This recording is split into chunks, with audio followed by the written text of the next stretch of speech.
안녕하세요. 오늘도 사연살롱을 찾아주셔서 감사합니다. 처음 남편을 만나게 된 건 옷가게에서였어요. 저는 당시 옷가게에서 직원으로 일하고 있었고 남편은 사장님이었어요.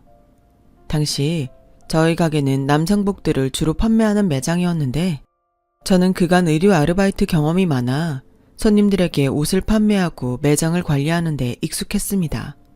그래서인지 사장님이었던 남편의 신뢰를 두둑이 받곤 했었죠. 그러던 어느 날 남편이 제게 일 끝나고 어디에 가냐고 묻더라고요. 저 집으로 가는데요. 그럼 같이 저녁 먹고 갈래요? 나도 못 먹어서 출출한데. 지은 씨도 아직이죠? 그때 남편이 사장님이긴 했지만 직원들한테 밥도 잘 사주고 워낙 직원들과 거리낌 없이 잘 지내는 편이라 그냥 직원 밥 한 끼 사주려나 보다 했어요. 저한테 딴 마음이 있을 거라곤 상상도 못했죠. 그런데 밥을 먹던 중 갑자기 지은씨, 남자친구 없다고 했죠? 그럼 나랑 만나보는 건 어때요? 라고 돌직구를 날리는 게 아니겠어요? 돌직구도 이런 돌직구가 없었죠. 순간 당황해 말을 못 찾고 있는데 천천히 생각해봐요 하고는 먼저 계산대로 휘적휘적 걸어가더군요. 그날 남편은 저희 집까지 굳이 바래다주고 싶다 해서 집까지 절 태워다 주었고 제가 들어가는 걸 보고 난 후에야 출발을 했습니다. 그런데 사람 마음이 참 이상하죠. 남편이 고백을 한 이후에 저도 지금까진 그저 사장님이었던 남편이 다르게 보이기 시작하더라고요. 괜히 멋있어 보이기도 하고 잘생긴 것 같기도 하고 당시 남편은 저보다 3살 연상에 키도 훤칠하고 얼굴도 잘생겨 아르바이트생들에게 인기가 많곤 했습니다. 특히 새로 들어온 여자 아르바이트생들은 한 번씩은 남편에게 관심을 보이곤 했죠. 거기다 자기 매장까지 운영하고 있는 사람이니 조건도 나쁘지 않았고요.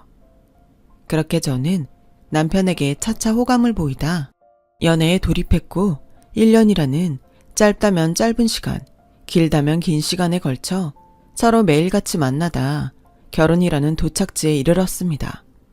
제일 먼저 저희가 한 건 서로의 부모님을 찾아뵙는 거였어요. 저는 일찍 아빠가 돌아가시고 엄마 밑에서 커서 저희 엄마만 남편을 보면 되었는데 예상대로 엄마는 남편을 무척 좋아하셨어요. 착실하고 예의도 바른 것 같다면서 말이죠. 그런데 아무래도 시부모님을 뵙는 자리는 좀 걱정이 되었어요. 하지만 걱정과 달리 시부모님께선 그래, 지은이라고 했지? 아우, 예쁘게 생겼구나. 얼른 오렴. 이제 우리 한 식구니 시어머니라 너무 어렵게 생각 말고 편하게 부탁하고 싶은 거 있음 다 해. 하며 저를 반갑게 맞이해 주시더라고요. 그때 참 바퀴에 기름칠이 잘 된 것처럼 모든 게 착착 들어맞단 생각이 들었어요. 하지만 제가 그 믿음이 깨지게 된 건 불과 결혼하고 나서 반년도 채 되지 않아서였어요. 저희는 결혼 후 원래는 함께 매장을 운영하기로 했는데요. 제가 갑작스레 다른 의류회사에 취직을 하면서부터 저는 회사로, 남편은 가게로 출근을 하게 되었습니다. 그런데 어느 날부터인가 남편이 점점 집에 늦게 들어오기 시작하더라고요. 오빠, 오늘 늦어? 나 오빠랑 같이 저녁 먹으려고 기다리고 있었는데 오빠 좋아하는 아구찜 해놨어. 나 오늘 늦는데 재고 정리할 게 많아서 어떡하냐? 너 혼자 먹어야겠다. 정리하고 가면 늦을 것 같아. 그래? 알겠어. 어쩔 수 없지 뭐. 처음엔 일 때문인 줄만 알았죠. 저도 옷가게에서 남편과 같이 일했지만 재고를 정리해야 하는 날엔 집에도 가지 못하고 밤새 같이 정리를 하곤 했었거든요. 그래서 남편의 말을 납득하고 이해했죠. 그런데 문제는 점점 아무 이유도 없이 늦는 날이 많아지는 거였습니다. 그러면서 제가 뭐라고 하면 넌 왜 자꾸 바가지를 긁냐? 하던 대로 해, 하던 대로. 일도 하고 술 한잔 하다 올 수도 있지. 하고 되려 자기가 더 성질을 내는 거였어요. 남들은 신혼생활이니 뭐니 웃으며 즐거워할 때 아내가 일찍 들어오라는데 거기에다 대고 저런 말을 하는 남편, 이해가 되시나요? 저는 순간 가슴속에서 열불이 나 어느 날은 참다 남편에게 빽 소리를 지르고 말았어요. 지금 장난해? 오빠 이거 몇 번째야? 그놈의 일핑계 그만 대고 당장 들어와. 안 그럼 이혼이니까. 제 말에 남편은 겁을 먹은 건지 그제야 조심스레 집으로 기어 들어오더군요. 그러면서 제게 하는 말이 앞으로 자기 하는 일에 간섭하지 말라는 식의 말들을 늘어놓더라고요. 기가 막혔어요. 여보, 우리 지금 결혼한 지 1년도 안 됐어. 그럼 일찍 들어와서 나랑 연애할 때처럼 시간도 보내고 할 수 있잖아. 우리 서로 결혼했다고 소홀해지지 않기로 했잖아. 누가 소홀해진대. 그게 아니고 나도 일이 바쁘고 하니까 서로 각자의 시간을 좀 갖자는 거 아니냐. 왜 말귀를 못 알아들어? 뭐? 지금 누가 누구 보고 말귀를 못 알아듣는데 당신 말 다 했어? 그렇게 그날 저흰 처음으로 격한 부부싸움을 하게 되었고, 그리고 일어나면 눈도 서로 안 마주치는 냉정기를 갖게 되었어요. 제가 좀 풀어보려고 다가가도 남편은 여전히 늦게 들어오고 술 냄새만 폴폴 풍기고 있으니 언젠가부턴 상대하기도 싫더라고요. 결혼은 내가 왜 했나 싶고 이 사람이면 함께 행복할 수 있을 줄 알았는데 어디서부터 꼬였나 싶었어요.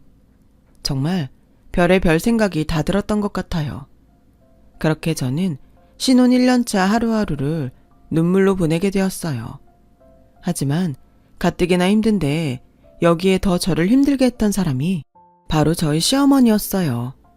얘, 너 우리 진원이 밥 챙겨 먹였지? 걔는 내가 어렸을 때부터 뜨뜻한 밥 해먹여서 밥은 꼭 따뜻하게 해줘야 해. 괜히 냉장고에 밥 넣어놓고 전자레인지 돌리지 말고 밥은 꼭 새밥으로 해라. 어? 아 맞다. 그리고 너 이거 여기 먼지 좀 봐라. 내가 냉장고 정리는 수시로 하라 했잖아. 안 그럼 먼지 쌓인다고. 네 어머니, 밥은 잘 해먹이고 있어요. 걱정 마세요. 원래 시어머니는 저희 부부가 살았던 서울에서 좀 떨어진 지방에 살고 있으셨어요. 그런데 갑자기 시아버지가 돌아가시면서 살던 집을 정리하시고 이곳 근처로 오시겠다고 하더라고요. 아무래도 시아버님 돌아가시면 혼자 사시는 게 얼마나 적적하실까 싶어 안쓰러운 마음에 이리로 오시라고 알겠다고 말했지만 솔직히 이럴 줄 알았다면 반대했을 겁니다. 우선 저희 집 바로 옆동으로 이사 오실 줄도 몰랐고 밥 먹듯이 매일 드나드실 줄은 상상도 못했거든요. 어떻게 보면 이 기회에 아들이 매일 늦게 들어오고 술 마시고 하는 걸 보시게 되니 잘 된 거라 생각하기도 했어요. 그런데 웬걸. 얘, 남자가 밖에서 일하고 돌아다니면 술도 마시고 할 수 있는 거야. 그런 것도 못하면 어떻게 사회생활하니? 너도 사회생활해서 알잖아. 그러니 그런 거 가지고 괜히 애 피곤하게 뭐라 하면 안 된다. 너, 내가 우리 아들을 잘 알지만 우리 아들은 건전하고 바르게 큰 애라 딴짓은 안 해. 하고 말씀하시더라고요. 어머니, 저도 사회생활 해봐서 아는데요. 회식 자리는 참석하는 게 맞지만 진한 씨는 사장님이잖아요. 일주일에 2-3번씩 회식 자리가 있는 게 말이 되나요? 그럼 그걸 자기가 주도했단 말인데 말이 안 되지 않을까요? 어머? 너 어디서 말대답을 그리 따박따박 하는 거야? 니네 집에서 그러라고 가르쳤어? 그리고 지금 내 앞에서 우리 아들 헐뜯는 거야? 너, 네 남편 그렇게 헐뜯으면 좋으니? 우리 진환이가 무슨 알코올 중독자도 아니고 남자가 그 정도 술 먹는 건 괜찮은 거야. 아무것도 모르면서 얘는 시어머니한테 말대답이나 하고 너 당장 나한테 사과해라. 말도 안 되는 이유로 제게 수치심을 안겨주며 죽어라 아들 편을 드는 시어머니를 보니 할 말이 없더라고요. 시어머니가 물론 무조건 제 편을 들어주리라 기대하진 않았지만 솔직히 허탈했어요. 시집 오기 전엔 귀한 며느리가 우리 집에 와서 좋다. 친엄마처럼 잘해줄게 하시던 분이 대놓고 구박에 잔소리에 거기다 철없는 남편 편까지 자처하시니 실망스럽고 사람을 너무 쉽게 믿은 제가 싫어지기까지 했어요. 결국 기댈 데가 친정밖에 없더군요. 엄마, 뭐해? 엄마 일하지. 왜? 무슨 일 있니? 아니, 그건 아니고 그냥 엄마 목소리 듣고 싶어서 전화했어. 목소리 듣고 싶다는 애가 왜 이리 힘이 없어? 무슨 일 있어? 사위가 힘들게 해? 엄마의 따뜻한 목소리를 듣자 곧바로 제가 가진 고민과 슬픔을 죄다 엄마에게 털어놓고 싶었어요. 엄마에게 다 털고 나면 조금은 저도 후련해질 수 있을 것 같았어요. 그런데 막상 엄마 목소리를 들으니까 또 입이 안 떨어지더라고요. 시집간 지 얼마 되지 않은 딸이 이러고 산다 하면 엄마 마음이 너무 상할 것 같았어요.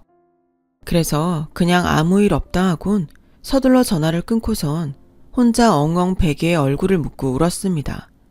그때 제 모습이 지금 생각해도 너무 초라해서 그날만 생각하면 아직도 가슴 언저리가 아파오곤 해요.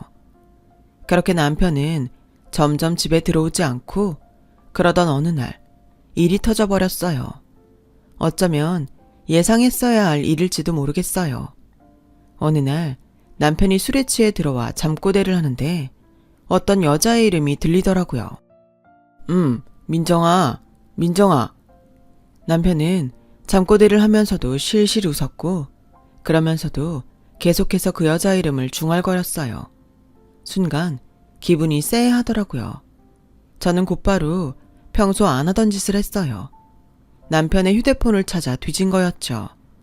잠금장치가 걸려있긴 했지만 몇 번 푸는 걸 봐서 패턴을 알고 있었고 금방 메신저로 들어갈 수 있었어요. 아닐 거야, 아닐 거야 하면서도 가슴은 왜 그리 쿵쾅거리던지. 다행히 메신저로 들어가 모든 통화 기록과 문자 기록을 확인했는데 민정이란 이름은 그 어디에도 없었어요. 그런데 문득 남편이 자주 전화를 건 번호 하나가 눈에 띄더라고요. 남편이 종종 제 앞에서도 직원이라고 하면서 통화를 하던 번호였어요. 이름은 민석 씨라 저장이 되어 있었고요. 설마 해서 저는 통화 버튼을 눌렀고 잠시 후 컬러링이 들리더니 여보세요? 말씀하세요. 여보세요? 여자 목소리더라고요.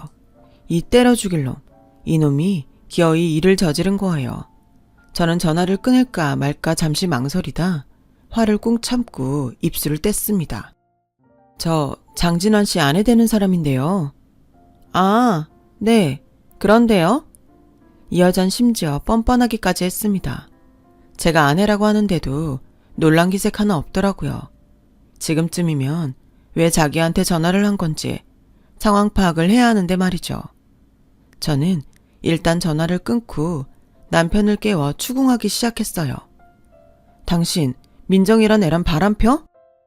뭐? 민정이? 걔가 누구야? 남편은 더듬거리며 제 시선을 회피했어요. 딱 보니 바람이 맞았죠.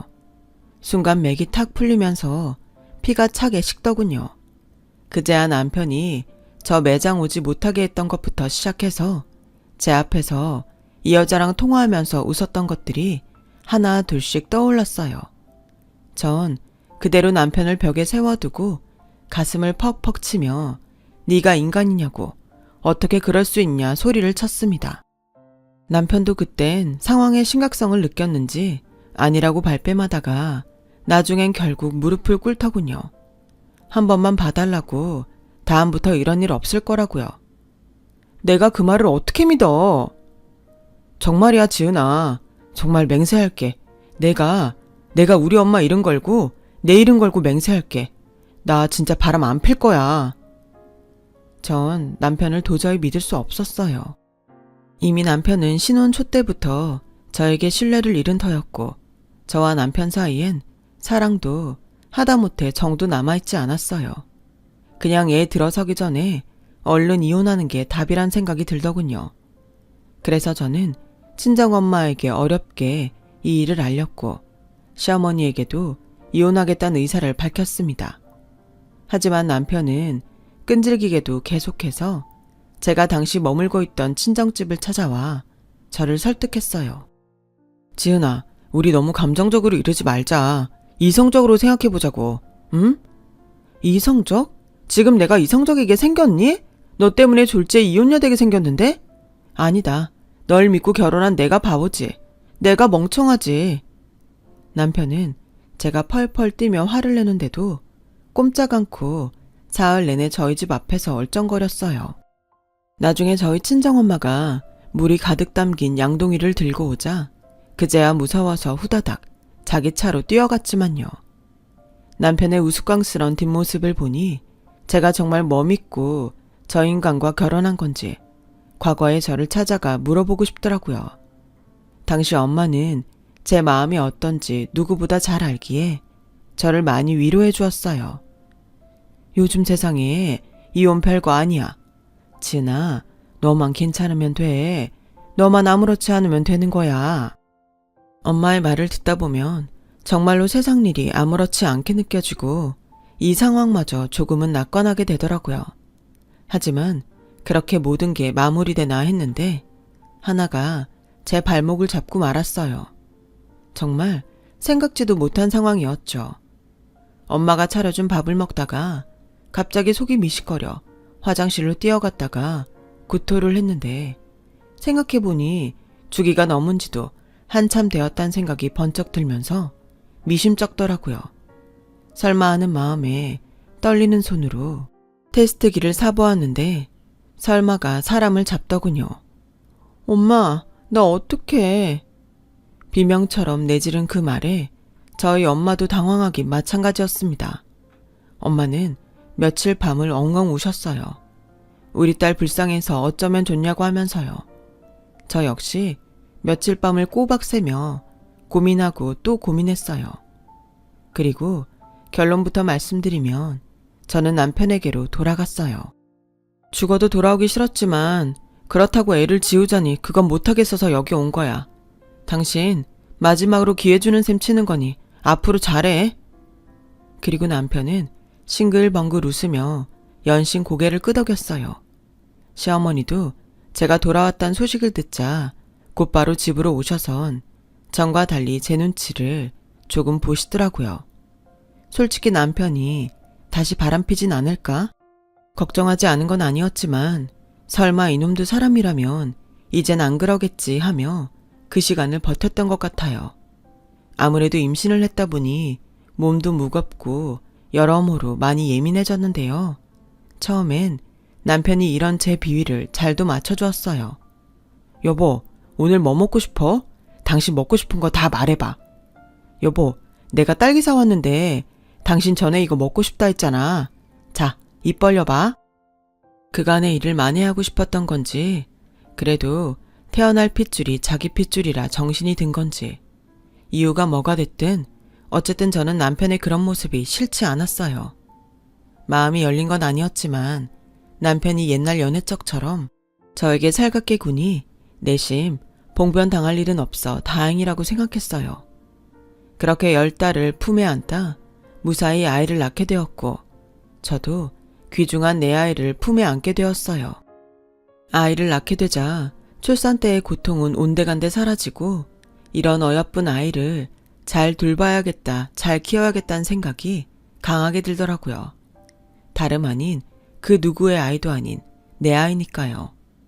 근데 문제는 이 모든 책임을 저 혼자 떠안아야 한다는 거였어요. 여보, 오늘도 늦게 들어와?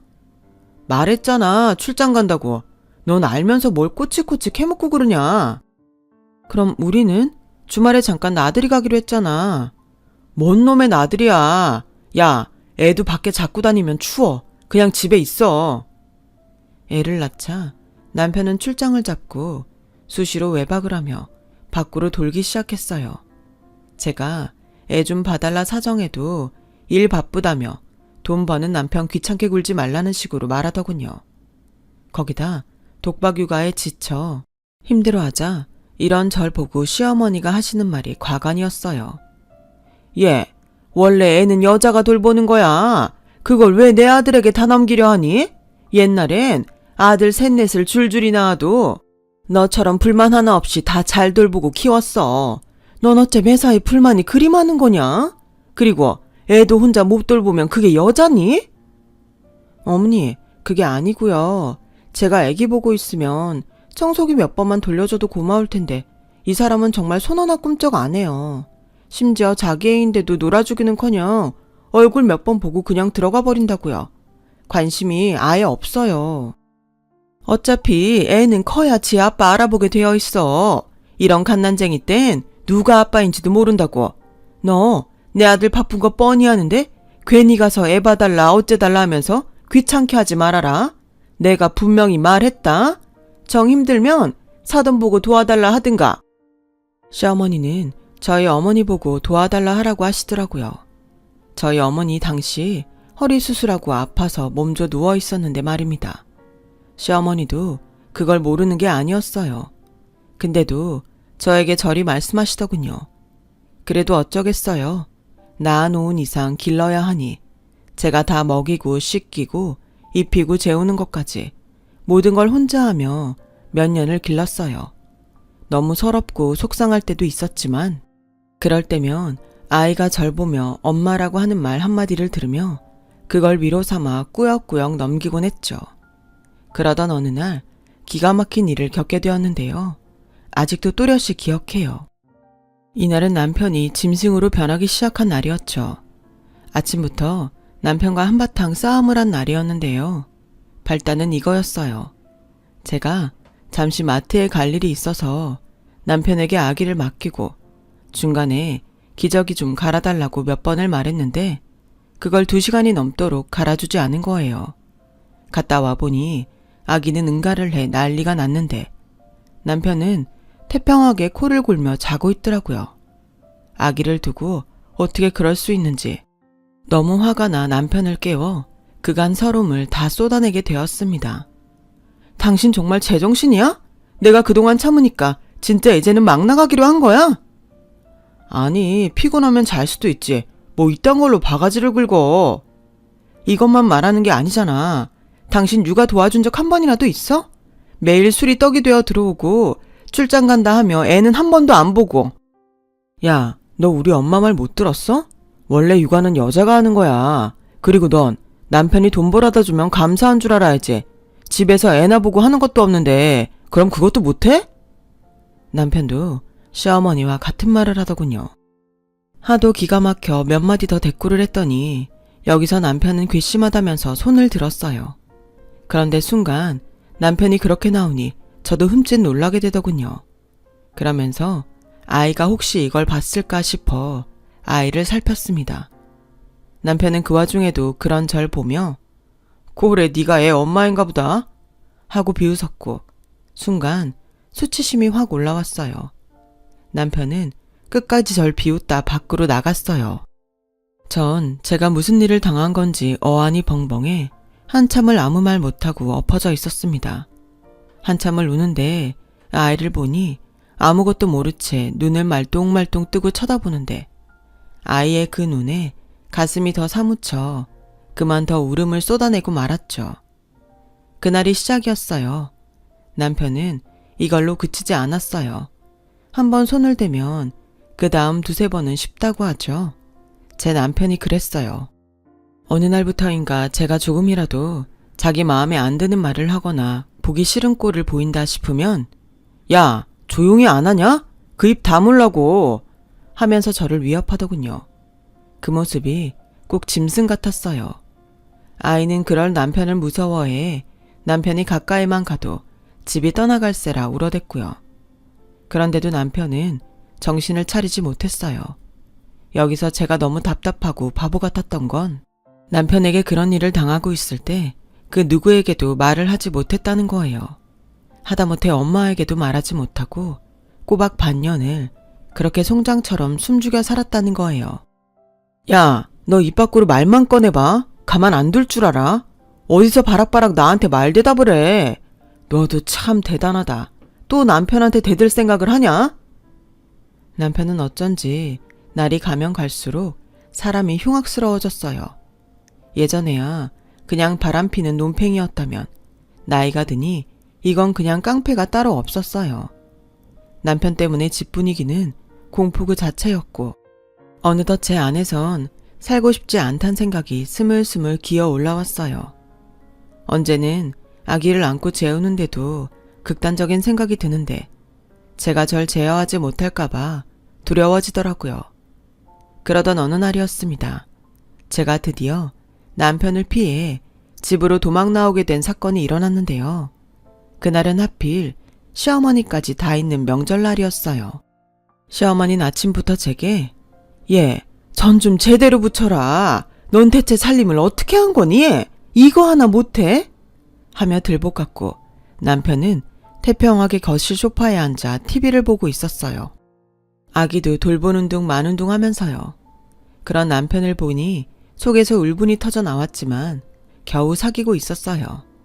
그런데 저녁 식사가 끝나고 집에 돌아와서도 빈둥빈둥 할 일 없이 TV를 보던 남편이 아이가 운다고 소리를 지르는 겁니다. 야, 애 좀 조용히 시켜. 사소한 일이었지만 왜 그랬을까요? 순간 남편의 그런 행동을 도저히 참을 수가 없었어요. 그래서 그만 리모컨을 빼앗아 TV를 꺼버렸어요. 역시나 남편의 매서운 눈이 제 쪽으로 향했고 제게 한마디 할 기세로 앞에 서더군요. 너 지금 뭐 한 거냐? 저한테 따지는 남편 얼굴이 불그락 푸르락 변해가는데 그 흉한 얼굴 내 아이에겐 보여주고 싶지 않아 아이가 남편을 보지 못하도록 그 앞에 섰어요. 그리고 싸움이 시작되었죠. 너 지금 내 리모컨 뺏은 거야? 오늘 명절날이라 우리 엄마한테 잔소리 좀 듣고 하더니 그걸 지금 나한테 화풀이 하고 싶은 거야? 어? 주제도 모르고 말이야. 우리 엄마 말 맞다나 없는 집에서 시집 와서 육아만 하고 있으면 고맙게 생각할 줄 알아야지 못하는 짓이야. 제발 정신 좀 차려라. 응? 너나 정신 차려. 애 보는 앞에서 마누라한테 욕짓거리하고 매일 밖으로 나돌기나 하고 애 한번 안아준 적 없는 네가 나사가 빠져도 한참 빠진 놈이지. 어따 대고 누구 보고 정신 차리래. 뭐라고? 너 지금 말 다 했냐? 갑자기 어디서 그런 용기가 난 걸까요? 하루 종일 시어머니에게 시달린 스트레스가 폭발이라도 한 걸까요? 남편은 제 말에 더 화가 났는지 이제 진짜 해보자는 거냐며 팔을 걷어붙였어요. 해봐. 해보자고. 누가 이기나 어디 해보자고. 그런데 제 말이 끝나자마자 남편이 그만 눈이 벌개지더니 저를 확 밀어버렸어요.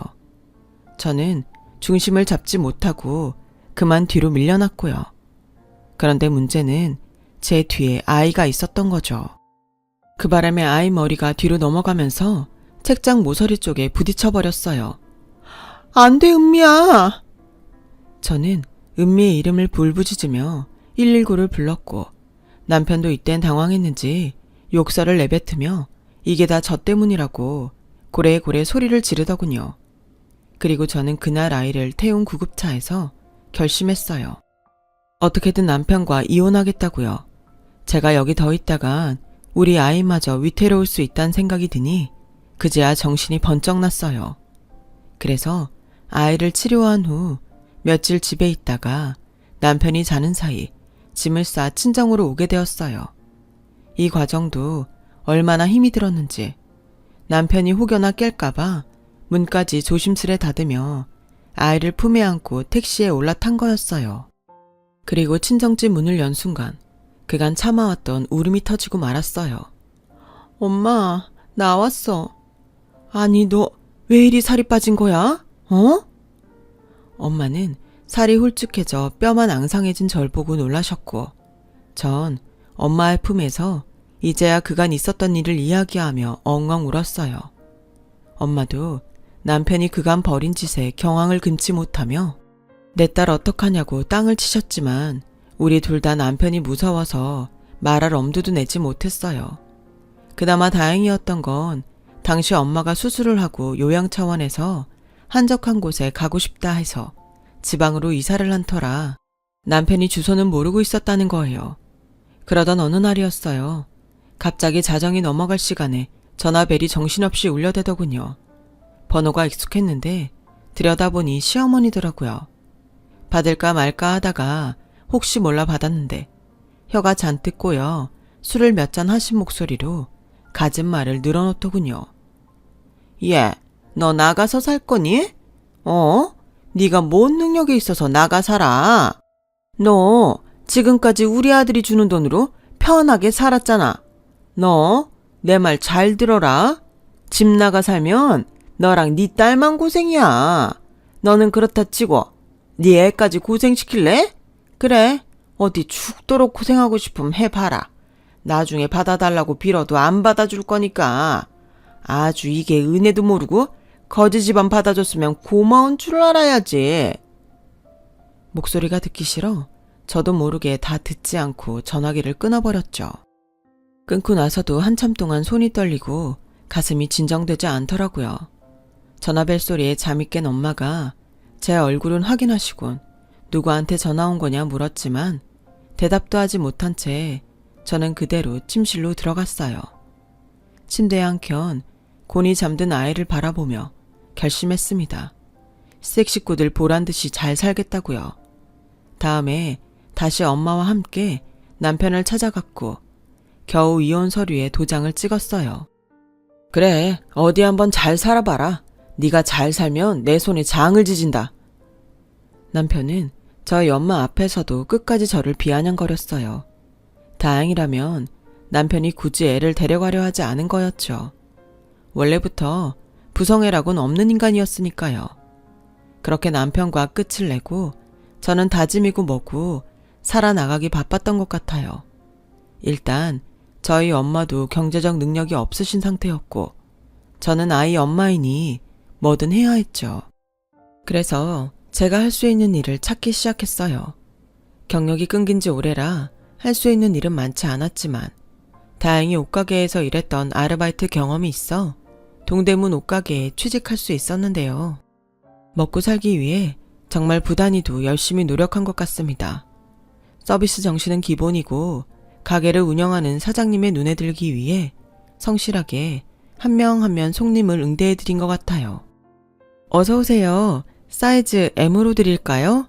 아, 언니는 S도 잘 맞을 것 같아요. 한번 입어보세요. 이게 저희 가게 신상이라서요. 상의는 이걸로 하고 스커트는 이거 어때요?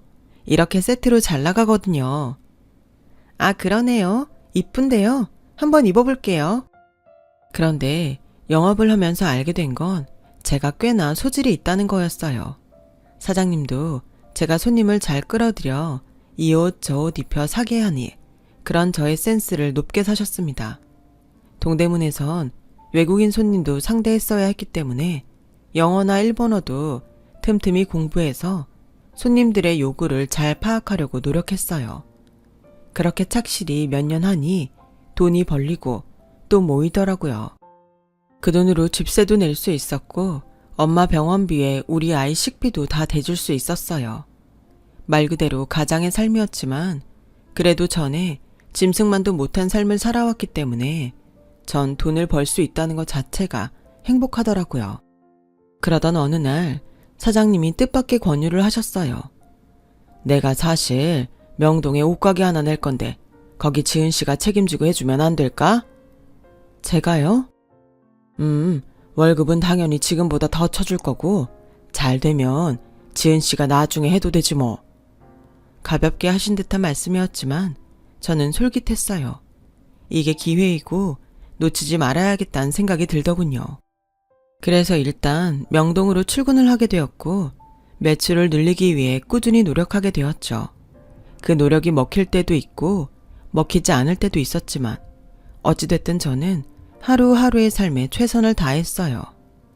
놀라운 일은 그렇게 시작한 옷가게가 점점 성장해 확장을 해나가게 된 거예요. 사장님도 한 번씩 와서는 지은 씨 정말 대단한데 이건 나도 못하겠다 하며 놀라시곤 했죠. 당시 명동은 정말로 성수기였으니까요. 버는 돈이 어마어마했을 때였죠. 그러던 중 저는 모은 돈과 사장님의 도움으로 그 가게를 인수하게 되었고 제가 사장님이 되어 이끌어가게 되었어요. 몇 년간을 이끌다 보니 노하우도 생겼고 이젠 제가 직접 운영하지 않아도 여러 명 직원을 두어 조금은 여유가 생겼어요. 덕분에 우리 아이와도 시간을 보낼 수 있게 되었죠. 그러던 찰나 정말 놀라운 일이 생겼는데요. 아마 제 인생에서 이보다 더 통쾌한 일이 있을 수 없을 거예요. 제게 전화가 걸려온 겁니다. 바로 전 남편으로부터 말이죠. 당시 남편의 전화번호는 모조리 삭제했고 저도 전화번호를 바꾸었는데 나중에 알고 보니 제 친구를 통해 전화번호를 물어보았더라고요. 저기 말이야, 잠시 만날 수 있을까? 애가 보고 싶어서. 은미를 보고 싶다고? 전 남편은 갑자기 애가 보고 싶다며 제게 나와달라 했어요. 나갈까 말까 고민하다 저는 딸아이의 의사를 먼저 물어봤는데 딸아이가 만나기 싫다고 하더라고요. 제가 남편에게 당한 일을 아니 그런 거죠. 그래도 혹시 몰라 다시 물어봤는데도 싫다 하길래 저 혼자 일단 나갔습니다. 물론 제가 나간 데 목적이 있었죠. 바로 묵은 한을 풀기 위해서였어요. 나가보니 그곳엔 남편만 있는 게 아니었어요. 시어머니까지 같이 있었죠. 둘 다 미리 도착해 커피 한 잔도 안 시킨 채 낡은 외투를 입고 있더라고요. 무슨 일이야? 왔어? 왔니 며느라? 앉아봐라. 오랜만에 보는 두 사람의 얼굴은 정말 예전 얼굴이 맞나 싶을 정도로 너무 많이 상해 있더군요. 절 찾아온 용건을 들어보니 알겠더군요. 실은 우리가 말이다. 주식 투자를 잘못해 빚더미에 앉았거든. 그래서 빚쟁이들 피해 도망다니다 보니 상태가 별로 좋지 못하다. 그래서 말인데 너 돈 좀 있지? 내 아들이 네 SNS인지 뭔지를 봤는데 내가 어디 큰 가게도 가지고 있고 거기 사장님이라며. 그럼 우리 좀 도와줄 수 있겠다. 그지? 나는 몰라도 얜 네 딸 아빠잖니. 절 보자는 용건이 이거였어요. 그러니까 제가 어머님과 이 사람을 거두어 달라고요. 꼭 그렇다기보단 아님 네가 돈이라도 좀 빌려주면 우리가 몇 배로 갚아주마. 우리가 그 방면에선 아주 도사들이야. 어머니, 돈 앞이니 못하는 소리가 없네요. 도사들인데 이렇게 되셨나요? 죄송한데 저는 돈 못 빌려드리고 애 아빠라는 이유로 부양할 의무 없습니다. 그런데 제가 일이 세게 나오자 역시나 남편이나 시어머니나 본색을 드러내더군요. 남편은 곧바로 욕설을 내뱉었고 시어머니는 인상을 팍 찌푸렸어요. 야, 나 은미 아빠야. 네 애 아빠라고. 네가 이런 독한 인간인 거 애는 아냐? 아냐고. 나 독한 사람인 거 내 딸이 잘 알지. 너랑 있었던 그 괴로운 시간도 버텼잖아.